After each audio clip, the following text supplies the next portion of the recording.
This is the part that I was looking for here. This is, I think, going to be kind of cool. You can do Vimeo here and connect to your Vimeo account, and then it will open up a self-facing camera.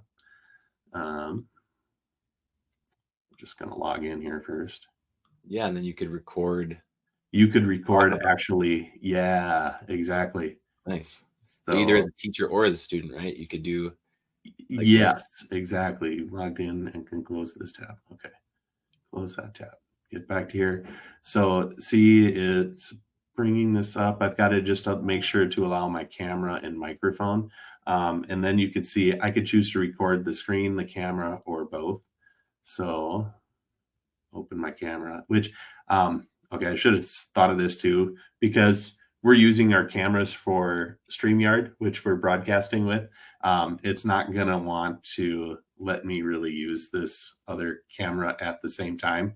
But I think you can imagine that if I did choose the camera here and I click start recording, right?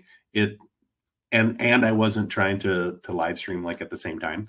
I'm going to get an ability to be able to, maybe now I can talk about, what's the importance of the Bastille and the storming of it. And, is this, how is this symbolic of the French Revolution overall? And then, in some ways, it's kind of like an alternative to using Flip that can be right here, that is in FigJam itself, which is, one of these things that I keep hearing from people that they're really concerned about losing as a tool is Flip, because they don't have access to Microsoft accounts. So yeah, and I would say too, like, just to add the previous, so part one we covered where we shared it to Google Classroom, and then we had the space. So if you had like your initial structure of the timeline, and then you shared it out to students, but then you made a copy for each, and then you allowed them to create it.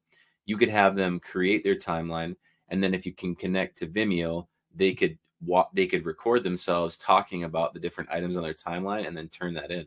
So you have, kind of a really great sequence for your project. right. Yeah, exactly.